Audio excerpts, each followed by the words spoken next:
Hello and welcome to Clearview News Desk. We're reaching you live from Nigeria's capital city, Abuja. The Nigerian Police Force says it has received and begun investigations into the petition filed by Nigerian singer and songwriter TIWA Savage against industry colleague David Adeleke, popularly known as Davido, over alleged harassment and threats to life. This was confirmed by the Lagos State Police spokesperson Benjamin Hundeyin while confirming receipt of the petition by TIWA Savage against the Grammy nominee. The petition was over an alleged threat to life and other actions that allegedly infringed on her fundamental human rights. This was seen in a copy of the petition Savage submitted to the Office of the Commissioner of Police in Lagos, dated January 9, 2024. In her petition, the singer accused Davido of threatening her since the day she posted a picture of one of his baby mamas, Sophia Momodu, on her Instagram status. According to Savage, she made the post on the 23rd December, which included herself and Sophia Momodu on her Instagram story, only for Davido to send a message to her that she was taunting him, and went on to utter very disrespectful, malicious, and derogatory words to her person. Savage said she, however, responded to David not to reach out to her in such a manner, especially as she feels like she has been there for him and his daughter Imade, and more importantly, when he lost his son. Feelers have it that Davido is upset with Savage because she chooses to maintain a relationship with Imade's mother, Sophia Momodu, who he is having issues with, and also painting the narrative to look like she was the aggressor. The newly appointed Chairman, Independent Corrupt Practices and Other Related Offences Commission, ICPC, Dr. Musa Adamu Aliyu, says he is committed to realizing a future for Nigeria where the principles of integrity, accountability, and transparency are upheld in the day-to-day lives of Nigerians. The new ICPC helmsman made this known Wednesday at a one-day interactive session with journalists in Abuja. Clearview's correspondent was there and now tells us more. Dr. Musa Adamu Aliyu was appointed as the fifth substantive chairman of the Independent Corrupt Practices and Other Related Offences Commission, ICPC, by President Bola Tinubu on 17th October 2023. Since his assumption of office on 13th December 2023, the ICPC boss said he has come up with plans targeted at realizing the Commission's visions and aspirations for the country. At his maiden interaction with members of the press this Wednesday in Abuja, the ICPC boss reiterates his commitment to steer the affairs of the Commission differently from his predecessors. First thing, I will consolidate of what they did, and I will improve. But my area of focus is the issue of technology. Because in this era, you cannot do anything without technology. That's what I will ensure, that ICPC is digitized so that our work that we are going to do is going to be at least efficient, because the work is not easy, and without technology you cannot be efficient. The second issue is that I want to run a commission which is transparent and inclusive. I want to engage Nigerians, especially the youth. I want to bring them on board in the fight against corruption, because the future belongs to them. And if we do not fight corruption by bringing youth, I think there'll be a problem. He added that one of the steps he would be taking to improve the system is to always be in court during the prosecution of persons charged with corruption by the ICPC, while working with sister agencies in the fight against corruption. The fight against corruption demands a collaborative, multi-sectoral, transcendent approach. The capabilities of single entity. As the new chairman of the ICPC, a key focus of my tenure will be to foster such collaboration, recognizing that corruption's multifaceted nature affects every level of society. Our strategy involves engaging diverse stakeholders, which include the media, the civil society, private sector, and international partners to pool perspective, expertise, and resources. In line with this commitment, the ICPC is actively enhancing interagency cooperation. A recent example of this is our recent visit to the EFCC yesterday, and this afternoon we are convening a meeting with the Code of Conduct Bureau. All these are significant steps in strengthening our collaborative efforts. By uniting forces and sharing resources, we aim to intensify our collective fight against corruption, paving the way for a more transparent and accountable Nigeria. Speaking earlier, ICPC spokesperson Azuka Ogugwa said the interactive session with the media was aimed at getting the media and members of the public on board on the visions and aspirations of the Commission in the ongoing fight against corruption in the country. President Bola Ahmed Tinubu has ordered the immediate slash of travel expenditure of all government officials, including presidency, by 60%. The special advisor to the president on media and publicity, Ajuri Ngelale, made the announcement on Tuesday while briefing State House reporters at the presidential villa Abuja. He said this was part of the cost-cutting measures of the presidency. According to him, while the number of persons to travel with the president on local trips has now been cut to 25. Those to go with him on foreign engagements has also been cut down to 20 persons. The number of personnel to escort the Vice President, First Lady, and wife of the Vice President have also been cut down considerably. There have been commendations from Nigerians following the policy. The Fiscal Responsibility Commission is set to receive a 2-week technical assistance mission from the International Monetary Fund (IMF). The training, which started this Wednesday in Abuja, the nation's capital, is expected to enhance the Fiscal Responsibility Commission's capacity to perform its statutory functions of monitoring and enforcing financial responsibility in Nigeria. Clearview News' Imefon Okon filed in the report.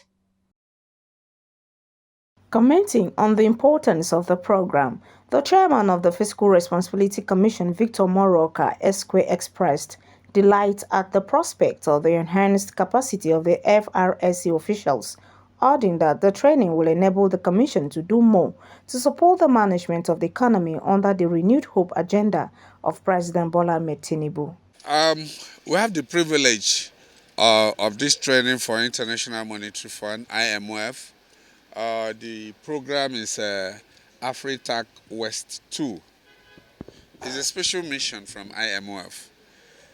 The intention is to improve on the capacity of staff and management of Fiscal Responsibility Commission.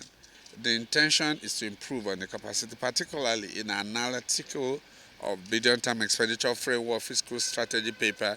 You know the role of Fiscal Responsibility Commission in the fiscal life of our country. So IMF, in their wisdom, think that part of what they should be doing to the Commission is to improve on the human resource of the Commission. In their responses, the Regional Advisor Public Financial Management of the International Monetary Fund, Kubai Kasiani, and the Director, Parliamentary Office, Kenya, Martin Musele, said their mission in Nigeria is to provide training for staff and management. The training will serve as a guideline that will ensure government policies are carried out in line with the world standard. We're not coming to, to deal with the way you are running your system and country, and we provide. What we do here is we provide targeted development support or capacity development support. So we're not going to be looking at whether your macroeconomic governance is currently credible or not. That's not our responsibility when we're here. So what we are looking at is merely to provide targeted capacity development for you to be able to improve and work better. So to me, I'm just glad to be here, just want to appreciate and understand the workings of the Commission, as well as looking at the key documents, addressing some of the challenges Africa is facing at large, from public investment, from reporting, from ensuring there's compliance to key fiscal responsibility principles, among other things. The chairman of the Fiscal Responsibility Commission, Victor Maroka, therefore used the occasion to commend President Bola Ahmed Tinubu for his bold and fiscal reforms and practical in the war against corruption in recent times. Well, I'm not looking at it specifically at the suspended minister. I look at it that Mr. President, President Bola Ahmed Tinubu, has made a bold statement on the practical approach to the fight against corruption. He has demonstrated in the real terms that fighting corruption is real.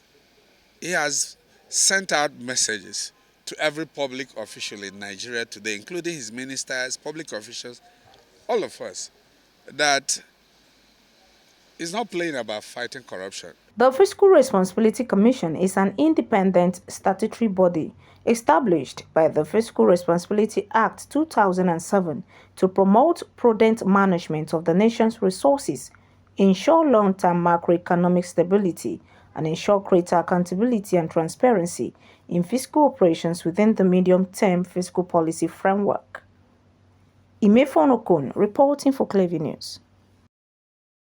Away from the FCT, the Deputy Governor of Edo State, Philip Shaibu, has expressed his sense of betrayal by his principal, Godwin Obaseki, for not backing his candidature in the upcoming 2024 governorship election.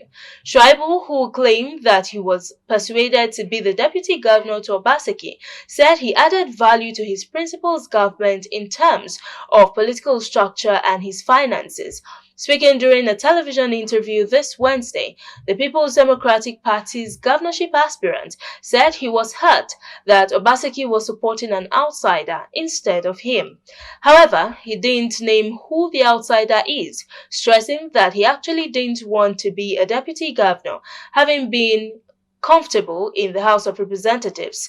According to him, it took almost 1 month to get him to accept to be the Deputy Governor of Edo State, and since then he has been adding value to the ticket of Obaseki, who he declared was not known and he was not one of the politicians. Speaking further on his perceived betrayal, he quoted a scripture saying, "The heart of man is desperately wicked." He declared that when he sees what the governor is doing, the verse now makes meaning to him. Shaibu also boasted of how he supported the second-term bid of the governor with his finances, including how they both got the ticket of the PDP. Shaibu is from Edo North Senatorial District, the same district as the ex-governor of the state, Adams Oshiomhole. The deputy governor has been having a running battle with his principal over his political ambitions. Shaibu had earlier asked an Abuja High Court to stop Obaseki and members of the State House of Assembly from impeaching him at the peak of the dispute. He later withdrew the case. With the recent resignation of the president of Harvard University after she faced criticism over allegations of plagiarism and her handling of anti-Semitism on campus, Nigerian leaders have been advised to learn from other countries of the world and resign honorably once there are traces of scandals labeled against them, to avoid widespread humiliation that is common today among some political office holders. This advice is coming in the wake of series of indictments in the Ministry of Humanitarian Affairs and Poverty Alleviation. Clever News' Imefon Okon, who filed in this report, tells us more. Recently, the president of Harvard University, Claudine Kay, resigned honorably after she was criticized following reports that surfaced alleging that she did not properly cite scholarly sources in academic work. Gay was also engulfed by scandal after she declined to say unequivocally whether calling for genocide of Jews violated Harvard's code of conduct. More than 70 lawmakers, including 2 Democrats, called for resignation, while a number of high-profile Harvard alumni and donors had called for departure. Still, more than 700 Harvard faculty members had signed a letter supporting Gay. The universities covering Harvard Corporation backed her after appearance before Congress, but did criticize her response to the October 7 attack in Israel as the campus community reacted to the war in Gaza. Many Nigerians who uploaded Claudine K. Bowles' tape of bowing out of the university campus want Nigerian leader to borrow a leaf from the president of Harvard University to help state standard in Nigeria's polity. This set of Nigerians want a culture of responsiveness and owing up among public office holders once they are indicted. The case of the Harvard Dawn is a common sight in the advanced world where integrity of leaders are always put to test. Because there is no law in this country. There is no law. There is no law. Because these people, they think they are bigger. They think they are the boss. And, in other countries, there's always check. There is check. This one will check this one. The other one will check this one. Who is checking FCC? Nobody. You should not just be lying to ourselves. It cannot work. You need to forget all this amending. Let's just come back and sit on the table. Yes, you amend all these things. Else, there will not be a future for we youth. That's just a fact. Africa will see they far away now. We are not developed like you cannot talk about advanced. Advanced countries are different. They content with what they have. Well, here we are too greedy now. We need to accumulate more. The best thing, if we really will know God, we can stop corruption. But everybody is pretending now. Religious, everybody's love one another. I need you, you need me. No one again. Because there's love that I need you. Also, you also need me. But this time, nothing like that. Everybody want to accumulate all. The laws are there. They are well established on the consequences of corrupt leaders or whatever, or persons. So, but in this part of the world, we don't really human beings or individuals seems to be kind of being placed ahead of institutions like the Constitution. So it's all about the sacred cows being spared and the common man being handled the way it's supposed to be. If Mr. A have done it before, why do you expect Mr. B to do it, to do different thing? Mr. B will also do the same thing. So it's the system. The system is messed up. If we can eradicate that, that thing that is happening in the system, of course, in other countries, once you're found guilty, you resign before the public or whoever start asking you to resign. But here, it doesn't function that way. It's a system. The whole thing boils down to the system. The system is just corrupt. Because the system is not working. The system is not working. Down to the market seller, there's no workable system. We don't have a system that works. Go to Singapore, go to Hong Kong, go to the West, America, Europe, the UK, and the rest of those world powers. If they are found culpable, they resign because they know the implication. Yes, because, their law is so deep in the sense that, it is better for the person to put hold, to resign. Because if you insist to push forward, their law, they are subjected into the law in the sense that it may even affect their family people. Not only the person who has, done the corruption. So they have that understanding. Their understanding is quite different from we Nigerians. It is understanding that, always create them the platform to think of putting resignation. But in the Nigerian man, the way we are, I don't really know. It's only God that will change us. Gay, 53, was born in New York to ancient immigrants, and she is a professor of political science who in July became the first black president of 368-year-old Harvard University in Cambridge. At time was the shortest presidency in the university's history. Imefon reporting for Clearview News. You can follow up on latest events and happenings around you via our social media platforms on Facebook, Instagram, and YouTube at Clearview News Desk, or via our handle on X, formerly known as Twitter, at Clearview Online.